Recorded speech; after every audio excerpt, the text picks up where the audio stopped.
Hey, good morning, guys. This is August 28th, Monday. It's midnight. So the European market has just started. Well, just got off in my book as far as volatility wise. But normally I would like to post Sunday afternoon or Sunday evening, but I was actually at a wedding. So I'm trying to stay consistent when posting. So I wanted to make sure I at least got something out. And then tomorrow morning I'll probably get out some of the trades that I'm looking at uh, that are setting up for an opportunity. But I do want to talk about at least two today. What I want to discuss right now, though, is this is the CAD yen. This is a weekly time frame. As you can see, I'm up nice. I'm up 168 ticks. This is a long-term trade that I'm expecting to go to roughly 94. I do have half of my contracts. I do have a stop at 86.97. Currently prices at 87.39. I was in at 85.71. But what I want to do is show you, for those who understand Elliott but don't really know how to actually get a count off to the ground. So what I did is, just when I looked at this market before I actually took this trade, is I went to a monthly chart. And from the monthly chart, basically, on NinjaTrader at least, this is the data that they gave me back to 2007. So from here, I want to see if I can count 5 waves down. So from this top, basically at 125.73 or give or take,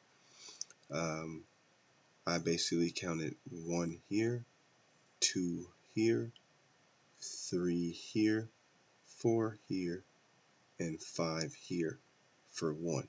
And if you weren't following me, I'll do this just so you can see it. I'll put the Roman numerals. There's 1, there's 2,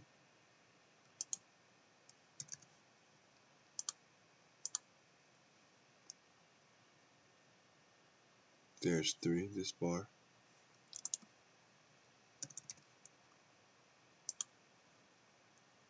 there's 4,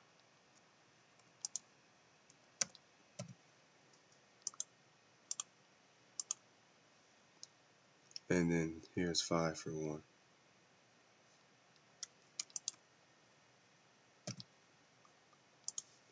So on the monthly chart, this particular move from 125.60 or so, whatever that is, to this particular bottom to 95, on a monthly chart, I was able to see 5 waves basically. And for those of you who are looking at this, it does appear that wave 5 does appear to be longer than wave 3, this particular bar right here. Which it could very well be the case. But if you understand Elliott, wave 3s tends to be the longest, but the rule is that wave 3s cannot be the shortest.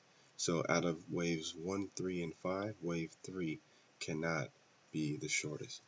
And this particular bar here is, I can always measure it, just to see. But this here,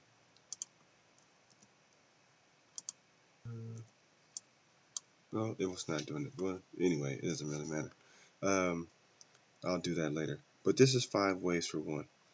Then you can do A here, a B here, and then a C here for 2. So wave 2 can be basically right here.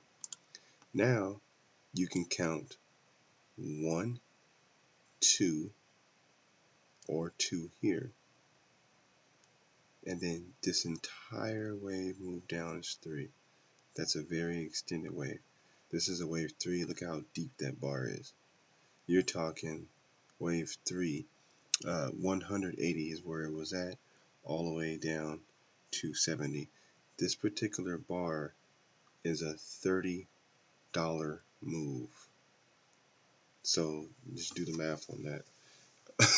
That's 3,000 pips basically on that particular chart. $30. So that's wave 3. This is wave 4. This is wave 5. So from the top to the bottom, there's a complete 5-wave cycle. Next, obviously, you have to have a correcting wave, and that's being complete. So there's an A that's clearly an A, a B, and then an ending diagonal for C of A. So basically 1, 2, 3, A, or this can be a W, which basically this will be the A here, this would be the B here, this would be A, B, C for W, and now you have an A here, a B here, a C here for X or B, excuse me, and then you have a 1, 2, 3, 4, 5 wave move up for C. Now, what you can do then is say, okay, if you were trading on a long-term basis, you will want to see how far, how much did this particular corrective retrace the impulsive wave. And this is how you know, you kind of get a feeling of what particular wave you're in. So if this was on a super cycle degree, this is wave 1, so this is a 5-wave move down for wave 1 or A, give or take. Then you will be looking for a 0.618 to 78.6 retracement. So when you change that, you get rid of this just to get all of the just to make your charts cleaner. Look where it went. It went just above 0.618, but it went below 78.6. So this can be wave 2. So this is on a super cycle degree, however. So this is a 5-wave move up.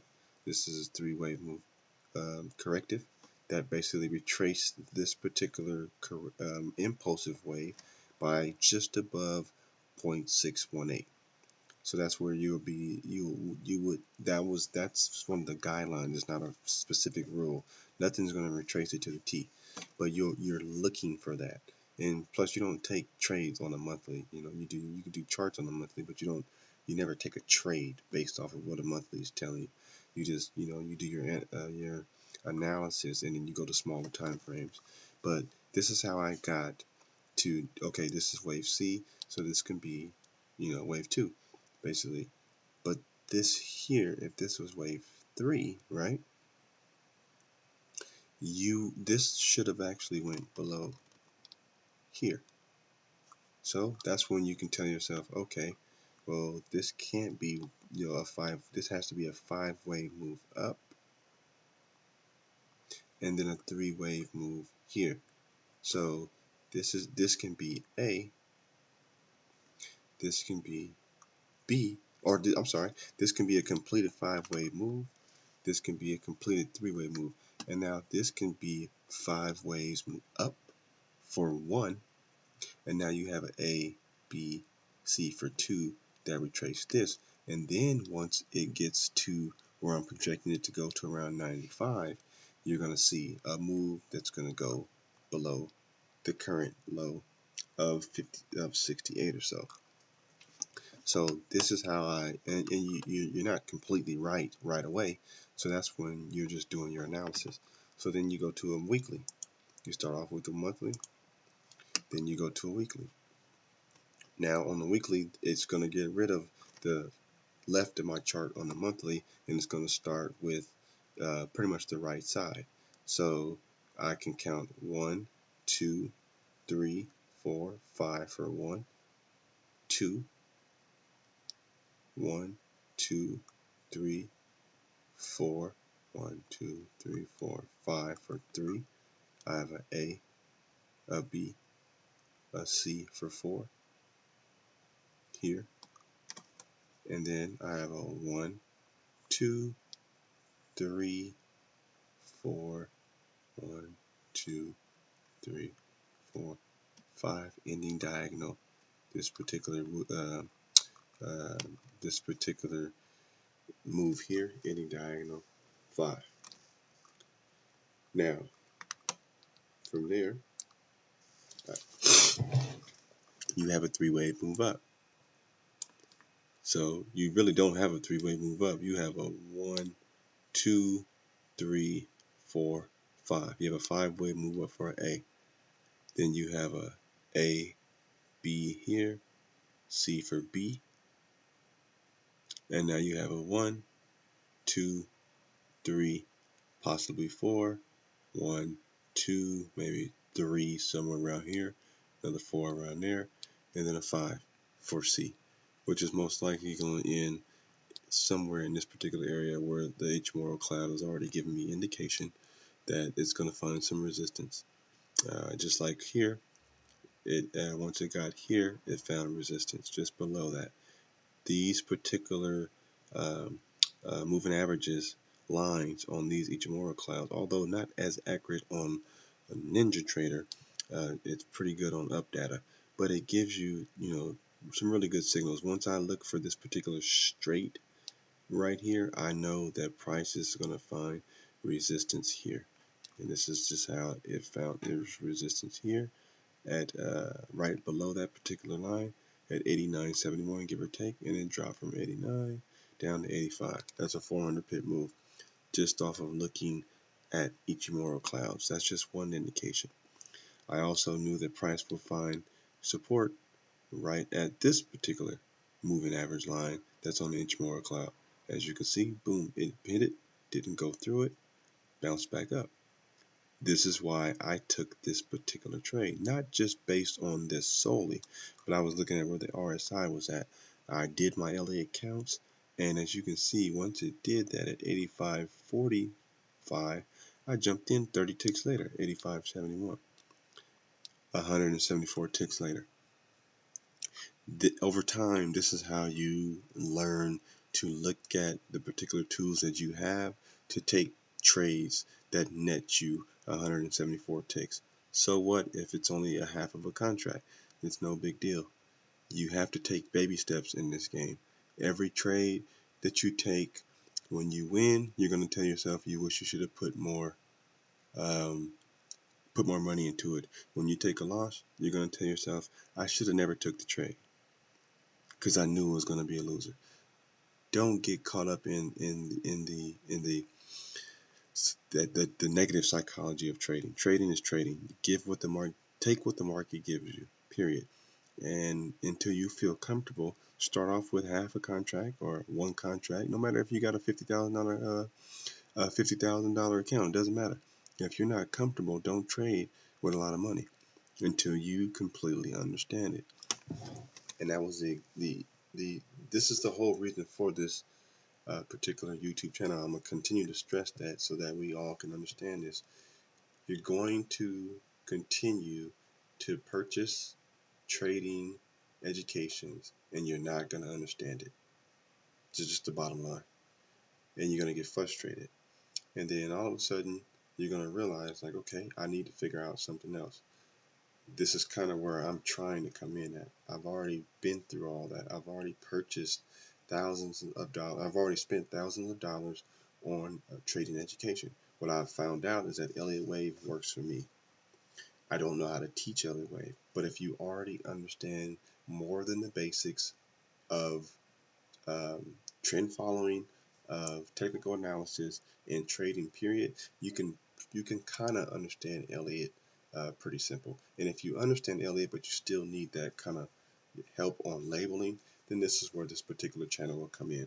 And I'm not telling anyone to take trades off of or take the exact trades that I'm taking. It's more to make you think before you actually take the trade. But you make that decision based off of the analysis that I come up with, and then the analysis that you come up with based off of what you saw or what you see from my labelings, because I can be totally wrong.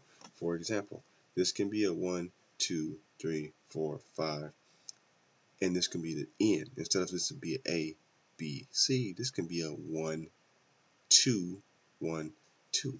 Plus, it can be an alternative.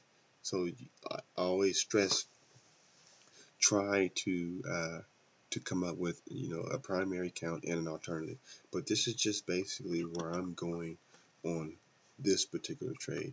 If I get stopped out now, being that my stop loss is here, so be it. I'll still take 100 ticks. Let me move on because I definitely just wanted to touch bases on how I got started on that. I want to discuss this particular trade. This is a pound versus the dollar. This is a 240 minute. Last week, I believe last Monday, we were around here somewhere. I took 100 ticks off the table when I said price would go to the 200% mark. If you're new to this channel, go ahead and look at my video about a week ago on Monday or Tuesday of last week. Today's the 28th, so look at the 21st or so. And I took my profits right at about 27.80-ish.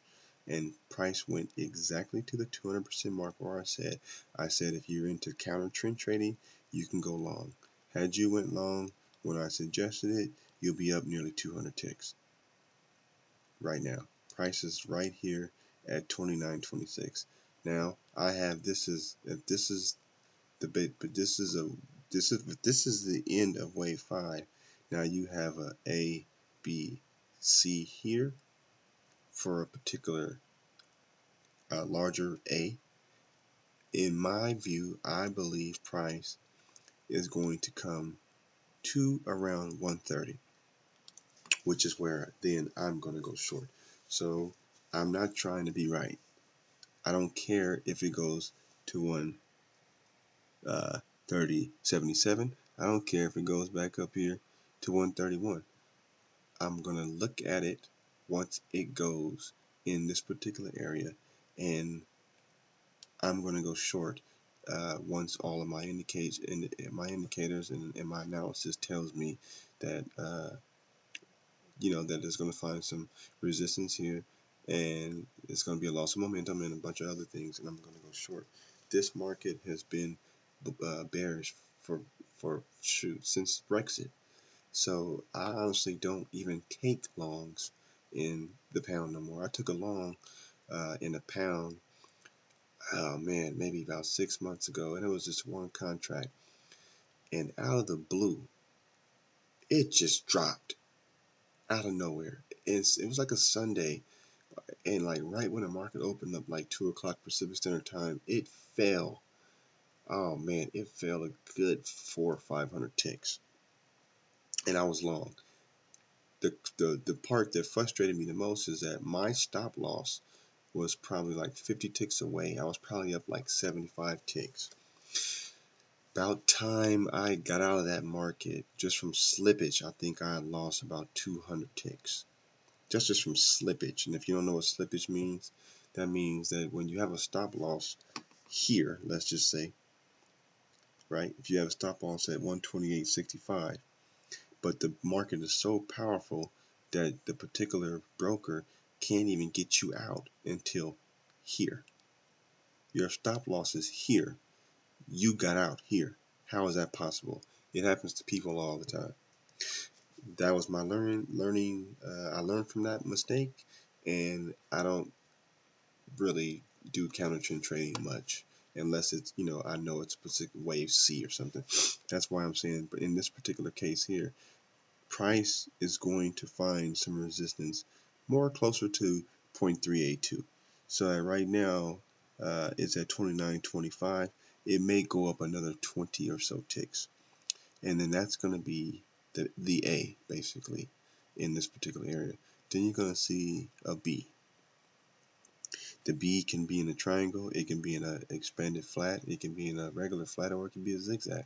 So I'm expecting the B to retrace this particular move at least 50%, give or take, and then you're going to see that wave C come up here. If that's the case, I may take wave C, but the problem is I think to the downside is a better opportunity. So I'm going to wait on this market. I'm going to wait until prices go to where I would like it to be, to around 130 or so. Then I'll put my stop loss, here, give or take 100 ticks, and then I know that price is going to go well below. If you look at a daily, then I can tell you exactly. Well, I can tell you where we have it projected to go. So do I have a daily up though? I don't have a daily up, but I can tell you on a weekly. So if this is wave 3 and this is WXY for 4, wave 5 has to go to at least the bare minimum of 19. So this is a long-term trade if you were to get in, and if I got in at that price, I'm gonna ride it out basically, because this is a 3, this is a W, this is an X, this is Y4. This ended wave 1 of 5. Then you can see wave 2 of 5 is going to go to around 130, like I said, ish, give or take. And then you'll see wave 3 probably come to around 123, give or take, over the course of a few months. Wave 4 will come back up and retrace that about 0.382 to 0.5%. And then you'll see either probably most likely an extended wave 5 that can at minimum has to come to the beginning of wave, to the end of wave 3. So hopefully I didn't lose you there. Throughout the next course of weeks and stuff, we'll follow this market because I think that the pound to the downside has some of the best opportunities to trade. So what I'm going to do is I'm going to look at one last thing. I think I wanted to look at the dollar versus the yen, and I wanted to look at that before I make another video tomorrow, because this one is pretty. I'm still in this trade, but I think I'm going to get out, and here's why.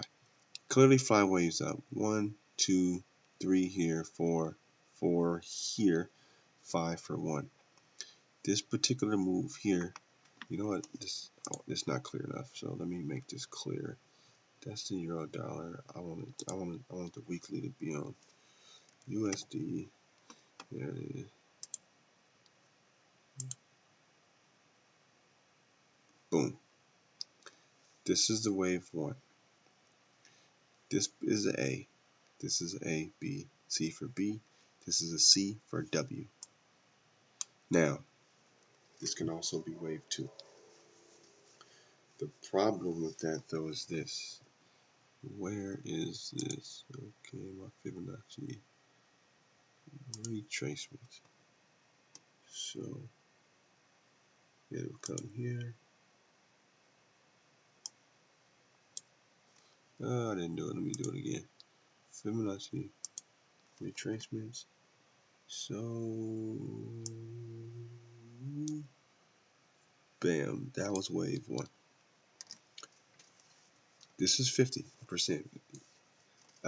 So it's definitely enough for wave 2 to be complete.